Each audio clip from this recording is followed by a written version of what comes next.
Wow.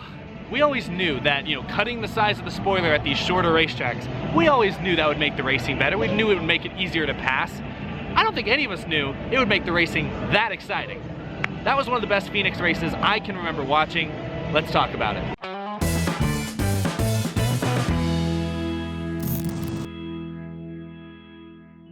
How's it going, y'all? My name is Eric, and welcome to Out of the Groove once again at the racetrack. The Fan Shield 500 just wrapped up behind me. Joey Logano, can you guys see the start-finish line? I think I have it just out of the shot here. Let me turn the camera. Joey Logano right there. He crossed that start-finish line just about 10 or 15 minutes ago. Pit crews are cleaning up and picking up their stuff all around me, so there's a lot of random noises. There's some wind. Some fans are still back there, so making some cameos, photobombing and everything, but we are here at Phoenix talking about today's race. And like I said at the very beginning, this was one of the most fun races I can remember watching, at Phoenix at least. I mean, fun in general. This was nearly a perfect NASCAR race. You had a little bit of everything. You had some tire strategies at different points that helped some guys, hurt other guys. You had great stories. We'll talk about Tyler Redick in a minute. Got up running second at one point. He's a rookie and racing for a team that has not been competitive in half a decade. But there's a lot of great stories, a lot of great battles for the lead, battles for position. You could pass today like nobody's business. Maybe the PJ1 is what really put this race over the edge. Obviously reducing the downforce, or mainly reducing that huge rear spoiler helped quite a bit, but maybe the PJ1 was also a deciding factor in this one. Got this huge truck walking behind me, but I'm on a roll. I want to keep talking. I said walking behind me, didn't I? Rolling behind me. Trucks don't walk. This is Transformers. What if that was Optimus Prime? What if this one's Optimus Prime? Oh my goodness, they're multiplying. I've lost my train of thought. Anyway, we'll talk about the race as a whole in just a few moments. For now, though, before that, I want to talk about today's top finishers, the top stories. We'll start with Joey Logano, because he gets the win, his second win of the season already. A good day for him, decent day for Team Penske. Ryan Blaney was involved in a wreck early on. Denny Hamlin got a little too hot heading into turn 3 over there and took out Blaney. Also got into Brad Keselowski. Keselowski was able to drive away from it, though, and actually came back to win stage 2, so we'll talk about that as well. So Team Penske overall had a pretty good day. Logano getting the win is huge. He has established himself early on as the clear championship favorite, especially given that this is the host of championship weekend in November. So the fact that all the Penske cars, or at least the two we really got to see race today, the fact that they were very fast, both led laps, one of them won the race, one of them won a stage, that bodes very well for Penske going forward. I think it's clear Team Penske is probably the best team in NASCAR right now. Joe Gibbs Racing has been way too inconsistent. They were not that good at all in Vegas. They were okay at Auto Club. They came back to have some good runs. Today, really Kyle Busch and maybe briefly Martin Truex Jr. before he had his issues were the only ones that were actually fast today. Eric Jones was like a 15th place car. Hamlin, we didn't get to see him race too much, but he made a mistake and cost himself. So really the Gibbs cars are way too inconsistent for my standards. So Penske right now looks like the clear front runner. Now, Joey Logano had to earn this win. Kevin Harvick, the 9-time Phoenix winner. Let that sink in. 9 wins. This truck can't believe it. He's on his way home. He can't believe that stat. 9 wins at this track. Kevin Harvick, he finished second, and he was hard charging there in the final closing laps. But this race had a little bit of everything for every single fan. Let's talk about some of the other top storylines, some of the other top finishers in this race. I'm literally looking up at the scoring pylon to remember some of these finishes. Yeah, I talked about a few of those guys already.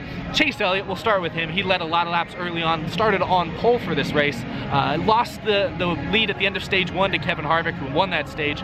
Chase Elliott was probably the best running Hendrick car. You know, the last couple of weeks, Rick Hendrick and those Chevys have looked really fast. Chase Elliott's been good. Last week, Alex Bowman won and had the best car by far at Auto Club. Today, Alex Bowman was terrible. Today, Jimmy Johnson was pretty much terrible. I don't think he hardly cracked the top 10 all day. He finished 12th, yeah, so he really hardly ever flirted with the top 10. William Byron was non-existent. Chase Elliott, kind of like last year, was their one glimmer of hope. But even he ran into issues. His pit crew ultimately let him down when they left a wheel loose, and that lost him all his track position. He spent basically the second half of this race trying to make up for that lost track position, and he was okay. He was probably a 5th to 6th place car, finished 7th. Not too bad of a finish for Chase Elliott, similar to what he ran, I'd say. But beyond Chase Elliott, yeah, Hendrick Motorsports was not good this weekend, so that is definitely something they'll need to look at. I see William Byron ended up 10th. They ended up with okay finishes. Bowman was 14th. That's better than they ran for a lot of the day. I don't know, the final restarts were kind of chaotic. I'm not going to say that those finishes are necessarily the most indicative of how they ran all day long, but yeah, clearly the speed that Hendrick had the last 2 or 3 weeks was not there today. Different package, completely different type of racetrack. Maybe that's it. I don't know. I mean, if you have to only be good at one type of track, the intermediates, there's a lot of them, so maybe Hendrick has hedged its bets properly there, but this is the championship race, so if Chase, or if Bowman, or if Byron, or even Jimmy makes it to the championship 4, you're gonna need to have this track, and this type of track, this package especially, figured out. I need to watch myself. The Chase Elliott's pit crew just walked by. I hope they didn't hear me shouting about Hendrick Motorsports struggle. I did say Chase was the one bright spot, so they shouldn't be mad. They should be happy. Anyway, let's readjust that here. So Chase Elliott was, once again, the only good-looking Hendrick car for most of the day here. I already hit on Joe Gibbs Racing a little bit. Kevin Harvick did his normal thing. I want to talk about Tyler Redick for a minute. Now, Tyler Redick, 2 years ago, when he won his first Xfinity Series championship, he was driving for Junior Motorsports. A lot of people, myself included, to a lesser extent, I didn't dwell on this the way some people did, called Tyler Reddick's win, his championship, a fluke.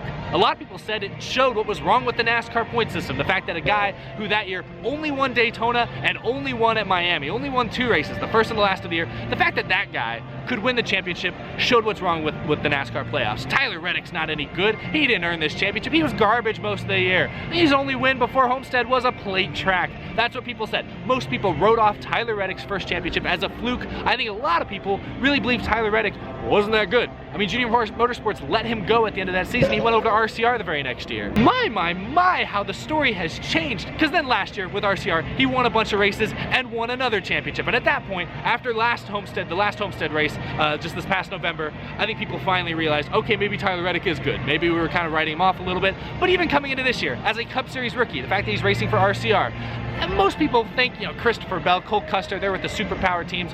They're going to win the rookie of the year. They're going to contend for race wins. Tyler Reddick in an RCR car, let's pump the brakes here. Today, Tyler Reddick, he was in second place at one point. He ran top 10 most of the day. It wasn't until he cut a tire that things went downhill. So unfortunately, that story has a tragic ending. Meanwhile, they're pushing Joey Logano's confetti-covered race-winning car behind me. All right, that's a pretty cool cameo. Good job, guys. Good win.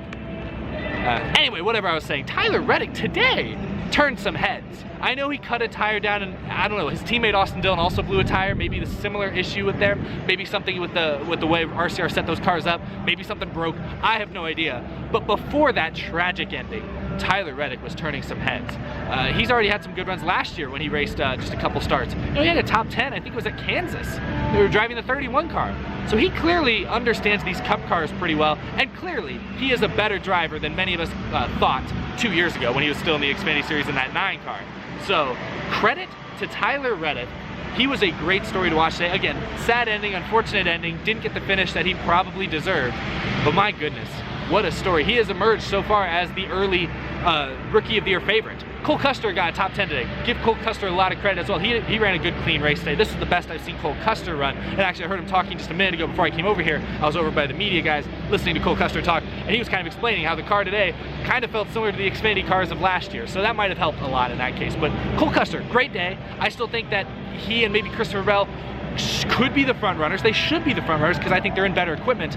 But Tyler Reddick right now is creating the narrative. He is drawing the headlines because of solid runs like this today. So keep an eye on Tyler Reddick going forward. I think it's safe to say he is better than we thought he was. That team maybe is even a little bit better than we thought they were. RCR, our opinion of RCR might be jaded.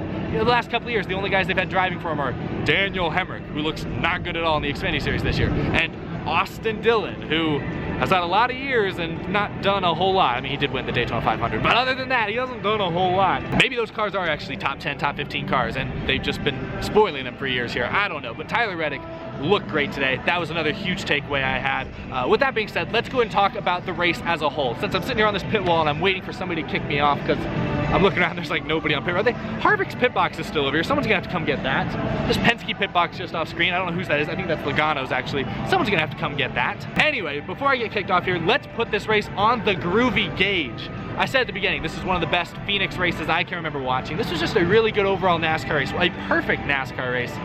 Almost, quite nearly. I said at the beginning, and I'll rattle off this list again, it had everything. It had a lot of lead changes, a lot of battles for lead. The first like 80 laps of this race, Kevin Harvick and Chase Elliott were never separated by more than about 5 car lengths for the race lead. They were going back and forth, back and forth. It was great racing. It was outstanding racing. 2 of the best to do it, doing it the best. This race had chaotic restarts with the way this front stretch is paved. Crazy 4, 5, 6 wide restarts, all that craziness. You had some tempers, drivers running over each other. people upset with each other. You know, Hamlin kind of ended Ryan Blaney's day. Blaney wasn't too happy about it. Late in this thing, you know, Eric Almirola got into, who was it? Who did he put in the wall? Truex, I think it was. Yeah, Truex. I can't imagine Truex was too happy with that either. So a lot of some tempers, you know, great restarts, crazy restarts, good close racing, multiple lanes. PJ1 helped with that, but obviously the new rules package for this year helped with that quite a bit as well. So lots of racing, multiple lanes. I talked about pit strategy earlier, guys playing the track position game with 2 tires, no tires, 4 tires. Didn't work so great for like Eric Jones, who spun out after taking 2 tires. That car looked super unstable after they made that pit stop. So you know, it didn't work out for some, worked out pretty well for others. Other guys were able to maintain track position and stay in the top 5, top 10. So tire strategy was there. There were some long green flag runs. There was a lot of late race cautions and restarts, a lot of spins. Didn't tear up too much equipment, but there's some contact, some spins.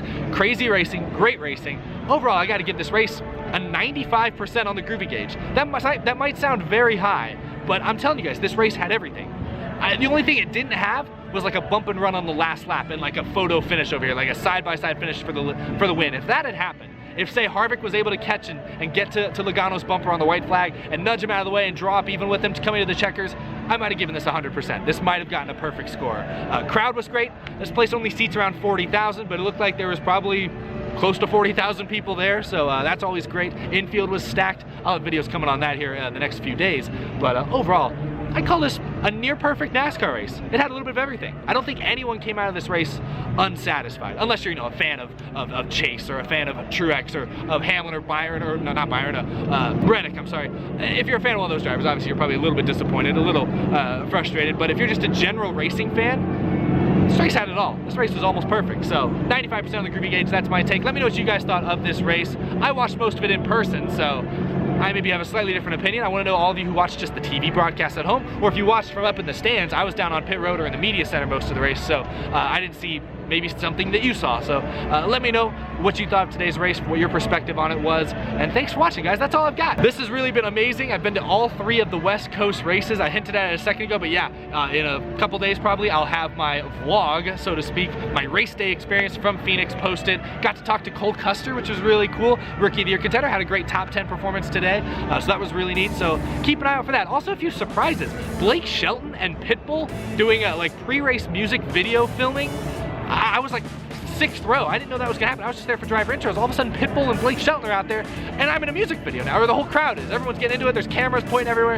Anyway, a lot of surprises in that video, so keep an eye out for that one. But a big thank you to all of you for watching. Follow me on Twitter, follow me on Instagram, subscribe if you are new, and a big thank you, of course, to my Patreon supporters. Oh, there's a truck. Just destroyed my Patreon supporters, just ran over them. How's it going, y'all? How's it going? Yeah, they're just going on by. Anyway. Big thank you to my Patreon supporters right here. Couldn't do this without you guys' support. I couldn't come to these races like this without the support I get from all of you on Patreon. So thank you all a ton for pledging over there. And if you want to also join the fun over there, please click that top link down in the description. I greatly appreciate it. Anyway, that's all I've got. I'm going to go edit this thing right now before I head out. But thanks for watching. Thanks for joining. And I'll see you guys again very, very soon. Bye-bye, everyone.